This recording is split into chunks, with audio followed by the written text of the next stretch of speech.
Shalom, shalom, très chers téléspectateurs. Bien, vous êtes dans CGC TV, croissez dans la grâce et dans la connaissance télévision avec le pasteur Jimmy Senga. Praise God. Bien, très chers téléspectateurs, avant de commencer ma prédication, j'aimerais faire d'abord la prière. Éternel Dieu, je bénis ton nom pour cette opportunité. Tu m'as donné pour prêcher ta parole à la multitude de gens qui me regardent dans les réseaux sociaux. Et laisse que ton esprit, tendre Père, illumine leur cœur pour qu'ils arrivent à saisir tout ce que je vais leur dire en ce moment. Je te rends grâce, tendre Père, parce que nul est comparable à toi. C'est ta parole qui donne la vie. C'est ta parole qui relève. Et laisse que ta parole puisse relever tous ceux qui sont prêts pour recevoir ce message. Au nom de Jésus, Amen. Praise God, Hallelujah. Bien, très chers téléspectateurs, comme je vous ai dit, le thème de ma prédication est intitulé « La parole est en toi ». C'est ça le thème de ma prédication. À deuxième phase, la parole de Dieu est un instrument capable de détruire ou de construire.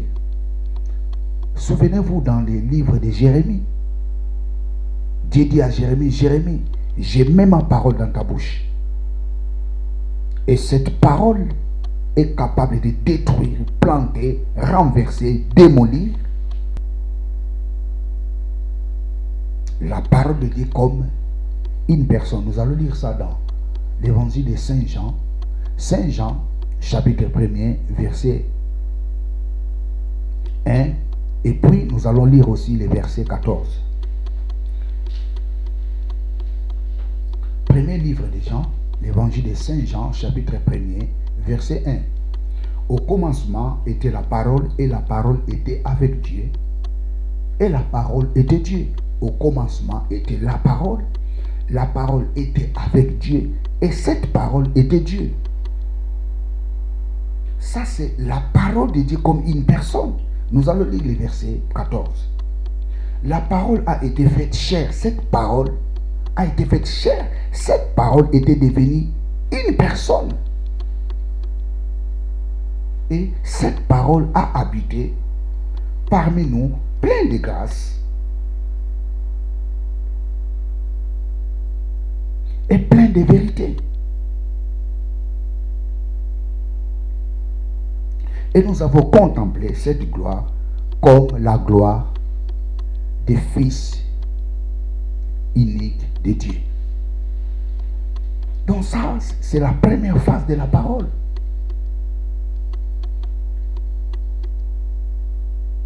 Vous savez, très chers téléspectateurs, la Bible nous dit, dans le livre des psaumes, psaume chapitre 7 et 107, verset 20. Nous allons lire ça. Psaume 107, verset 20. Psaume 107, verset 20.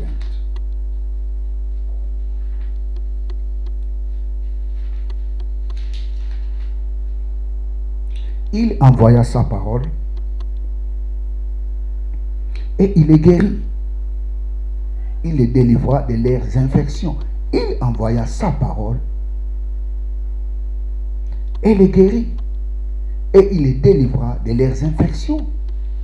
Ici, David dit dans le livre des psaumes, Dieu a envoyé sa parole. Et cette parole a guéri les gens.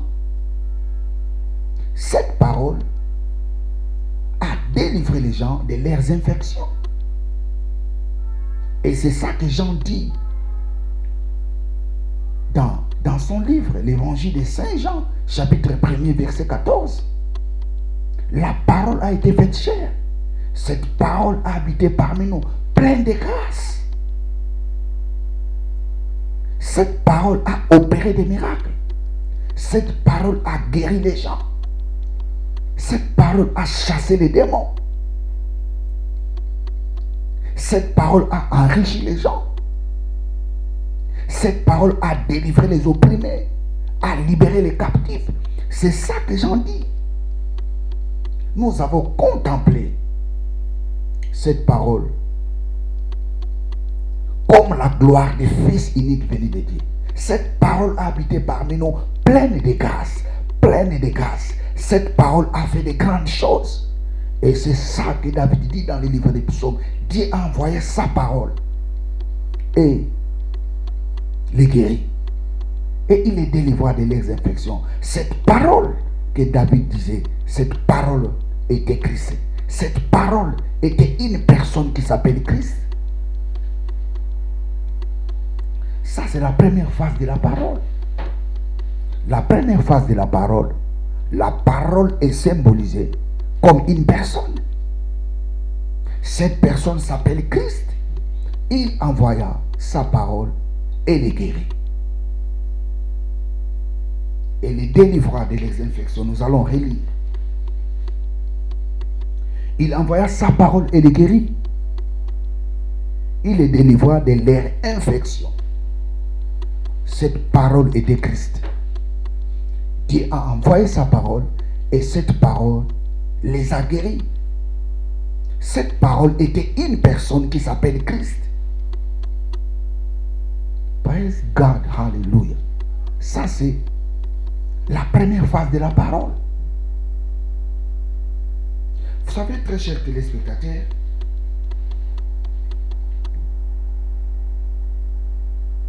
vous savez, quand Jésus-Christ était mort, quand il était ressuscité,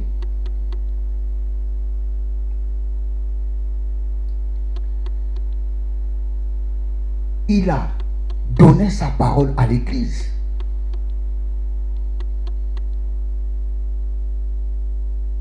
Jésus-Christ a donné sa parole à l'Église.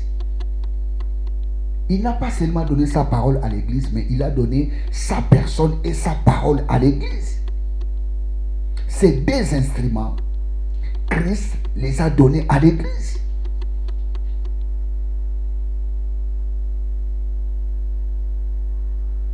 Praise God, hallelujah. Je reprends encore. Quand Christ était mort et ressuscité, il a donné sa personne et sa parole à l'Église.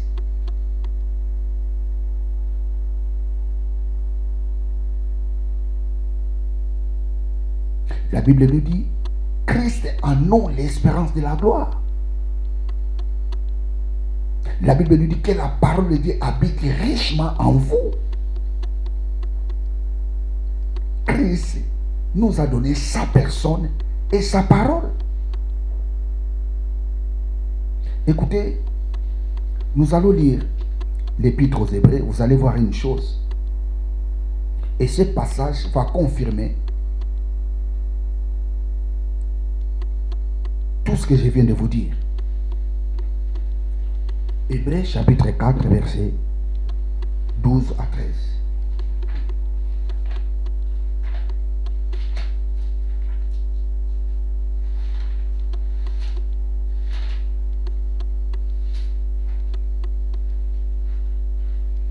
Hébreux 4, 12 à 13. Je vais lire.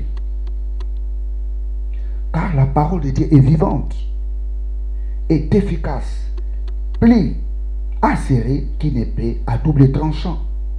Elle pénètre jusqu'à la division de l'âme et de l'esprit, des jointures et des moelles.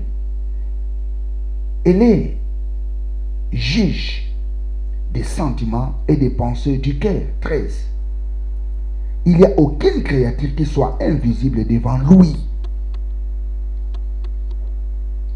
Tout est mis à nu et terrassé aux yeux de celui à qui nous devons rendre compte. Suivez-moi très bien.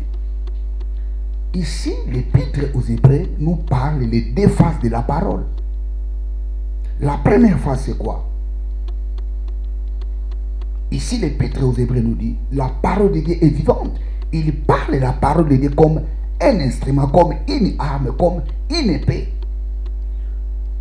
La parole de Dieu est vivante, efficace, plus ancrée comme une épée, à double tranchant. Elle pénètre jusqu'à la division de l'âme et de l'esprit, des jointures et des moelles. Elle est juge des sentiments et des pensées du cœur. Il n'y a aucune créature qui soit invisible devant lui. Devant lui. Ici, l'épître des Hébreux ne dit pas devant elle. La parole, il dit devant lui. Devant lui, c'est qui? C'est la personne. La parole qui est un instrument, et cette parole n'est pas seulement un instrument, mais cette parole est une personne. Oh, praise God. Car la parole de Dieu est vivante, est efficace, plus acérée qu'une épée de double tranchant. Elle pénètre jusqu'à la division de l'âme et de l'esprit, des jointures et des moelles. Elle est juge des sentiments et des pensées du cœur. Verset 13. Il n'y a aucune créature qui soit invisible devant lui, mais les mots changent devant lui. Un instrument. Vous savez, la parole de Dieu comme un instrument, la première dimension de la parole comme un instrument, comme une arme. La parole de Dieu, elle est vivante. Cette parole, quand ça sort, elle ne rentre pas sans pourtant accomplir les effets. Oh, il y a plein de choses à dire là-dessus. À cause du temps, je ne saurais pas dire tout. La deuxième dimension, la parole de Dieu est efficace. Vous savez, ce sont des traducteurs qui ont mis efficace. Le mot grec qui est ici, c'est énergeia. Énergeia, ce mot vient du mot énergéo, qui signifie énergie. Donc la vraie traduction, la parole de Dieu est une énergie. La parole de Dieu est une énergie qui englobe toutes sortes d'énergies. Oh, praise God. Dans la parole de Dieu, il y a de l'énergie thermique. Dans la parole de Dieu, il y a toutes sortes d'énergies. Les énergies cinétiques, toutes nucléaires, toutes sortes d'énergies se trouvent dans la parole de Dieu. C'est ça que Paul nous dit ici dans l'épître aux Hébreux. La parole de Dieu est une énergie. Les traducteurs nous ont mis efficace, mais le mot grec qui se trouve là-bas, c'est énerges. Énerges vient du mot énergeia. Et le mot énergeia vient du verbe énergéo. Praise God, hallelujah.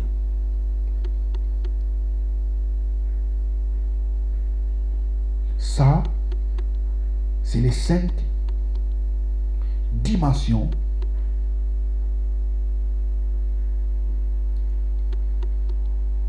de la parole de Dieu.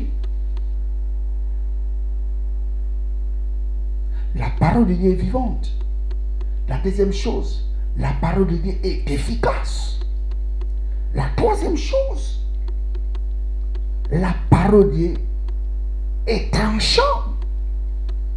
La parole de Dieu est une épée tranchante, capable de diviser l'esprit et l'âme, capable de toucher les jointures. Les jointures, c'est quoi? C'est les os. La parole de Dieu est capable de toucher les os. Alléluia. Écoutez, très cher téléspectateur, toi qui as des problèmes des os, la parole de Dieu est capable de pénétrer tes os, de pénétrer aussi les moelles. La moelle. Capable de pénétrer la moelle épinière, la parole de Dieu. Oh, praise God, hallelujah. La parole de Dieu est plus qu'une épée à double tranchant. Parce qu'elle est capable de diviser, de séparer l'esprit et l'âme. Capable de pénétrer dans tes os. Les os là qui souffrent de rhumatisme. La parole de Dieu est capable de pénétrer dans ces os. La parole de Dieu est capable de pénétrer là où se forment les sangs de ton corps. la parole de Dieu est capable de pénétrer là-bas. Cette parole est une énergie. Oh, praise God, hallelujah. La parole de Dieu, elle juge les sentiments de l'homme. Cette parole est capable de juger les sentiments de l'homme. Et cette parole, aucune chose peut se cacher devant la parole, qui est lui-même la présence, qui est lui-même Christ. Aucune créature, aucune chose peut se cacher devant la parole. Écoutez, très chers téléspectateurs, si tu as la parole de Dieu, aucune créature se cachera devant toi. Tu verras tout à nu. Ça, c'est les 5 dimensions de la parole de Dieu qui est comme un instrument. La première dimension, la parole de Dieu est vivante. La deuxième dimension, la parole de Dieu est efficace. La troisième dimension, la parole de Dieu est plus qu'une épée à double tranchant. Et la quatrième dimension, la parole de Dieu juge les pensées de l'homme. Et la cinquième dimension, aucune créature peut se cacher devant la parole. Alléluia, alléluia. Il envoya sa parole et les guérit. Praise God, hallelujah. Comme je vous ai dit, très chers téléspectateurs, Christ, quand il était mort, quand il était ressuscité, il a donné sa personne et sa parole à l'église. C'est l'église qui détient le monopole de la guérison.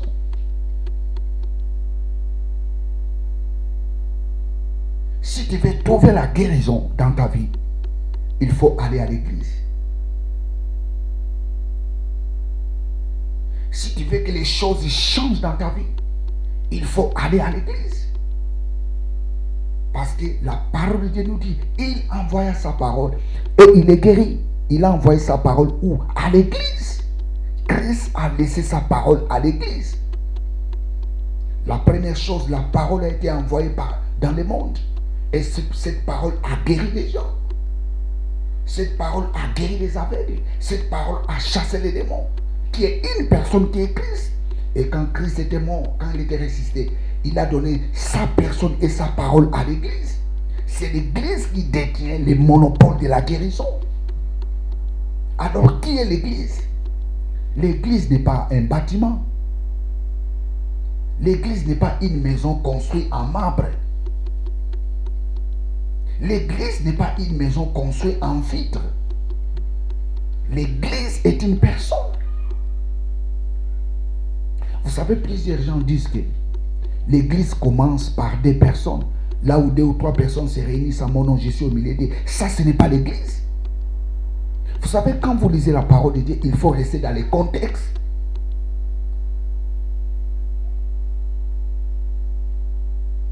Il faut rester dans les contextes. L'église commence par une seule personne. Toi qui as accepté Jésus-Christ comme Seigneur et Sauveur, tu es l'église. L'église commence par une seule personne. Je suis le membre de son corps. Le corps de Christ, c'est ça l'église. Je suis l'église. Praise God, hallelujah. Je suis l'église. L'église ne commence pas par des personnes. L'église commence par une personne. Nous sommes les membres de son corps. Praise God, hallelujah. Vous savez, Christ a donné sa parole à l'église. Christ a laissé sa personne à l'église. L'église, c'est toi qui as accepté Jésus-Christ comme Seigneur et Sauveur. Écoutez-moi très cher téléspectateur, la parole est en toi. Parce que c'est toi l'église. La parole est en toi. Tu as la parole qui est la personne de Christ et la parole qui est comme une arme très efficace que Christ t'a donnée. La parole est en toi. Utilise cette parole. Utilise cette parole. Oh, praise God, hallelujah. Utilise cette parole. Si cette parole a guéri les gens, et cette parole dans ta bouche peut guérir les gens.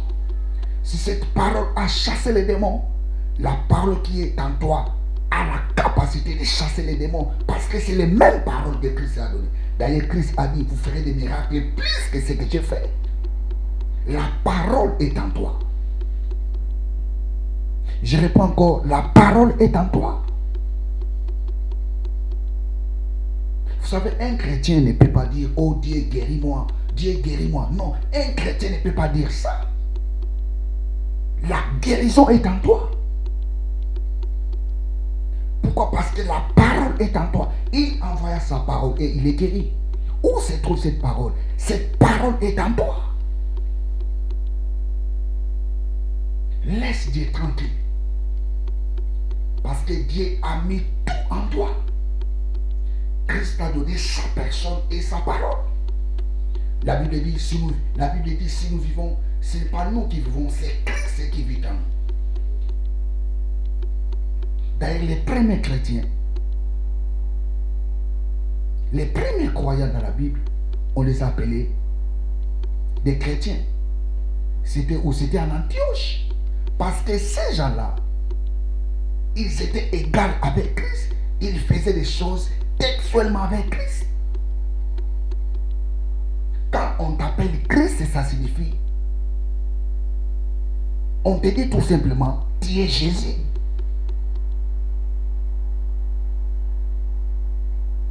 La parole est en toi. La parole est en toi. Je réponds encore, la parole est en toi. Christ t'a donné sa personne et sa parole. Oh, praise God, hallelujah.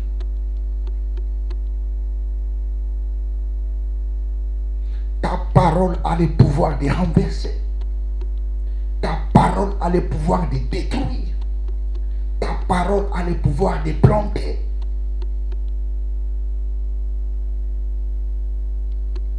Quelque chose qui ne marche pas dans ton corps, déclare la parole de Dieu.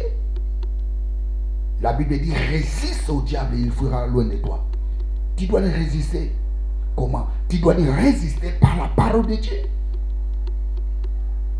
Tu dois le résister par la parole de Dieu. La parole est en toi. Je réponds encore, la parole est en toi. Résiste au diable et il fuira loin de toi. Tu dois le résister. Il fuira loin de toi. Praise God, hallelujah.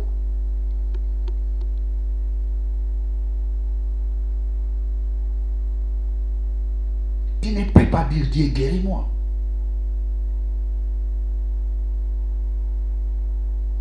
Parce que la parole qui guérit est en toi. Tu ne peux pas dire Dieu délivre-moi. Parce que la parole qui délivre est en toi. Si quelque chose ne marche pas dans ta vie, libère la parole. Parce que la parole de Dieu est une énergie capable de pénétrer, de séparer l'esprit et l'âme, de pénétrer même dans tes os, de pénétrer dans tes reins, de pénétrer dans ton cœur, de pénétrer dans tes poumons.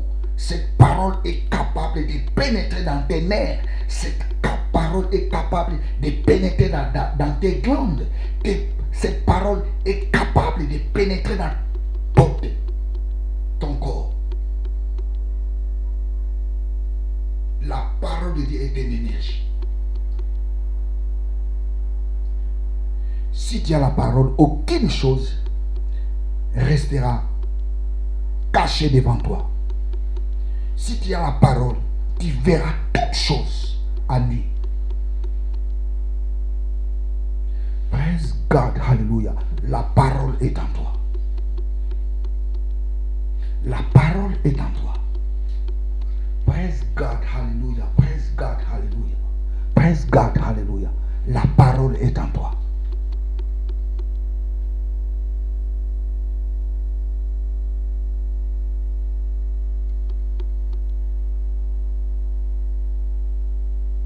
Bien, très chers téléspectateurs, je suis à la fin de ma prédication. Et laisse que ce message, par la grâce de Dieu, puisse transformer vos vies. Je vais faire la prière. Éternel Dieu, je bénis ton nom pour cette opportunité que tu m'as donnée pour prêcher ta parole. Merci tendre Père parce que tu nous as parlé. Ta parole est une personne qui est Christ et cette parole aussi est un instrument, une arme très efficace, capable de séparer l'esprit et l'âme, pénétrer même dans nos os. Cette parole ne laisse pas des choses cachettes et cette parole dévoile même des choses qui sont cachettes. Papa, j'ai béni ton nom.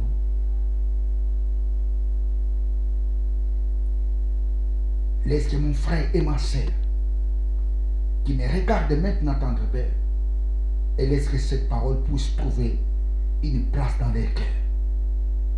Laisse que ton esprit leur donne encore la compréhension afin qu'ils puissent mettre cette parole en pratique. Je te rends toute la gloire, c'est toi le véritable Dieu, au nom de Jésus.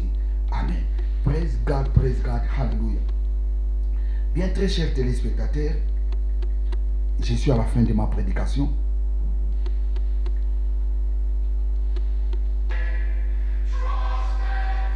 Que Dieu vous bénisse abondamment. Bien, vous étiez dans CGC, croissez dans la grâce et dans la connaissance télévision avec le pasteur Jimmy Senga. Abonnez-vous massivement dans cette chaîne de télévision. Ciao.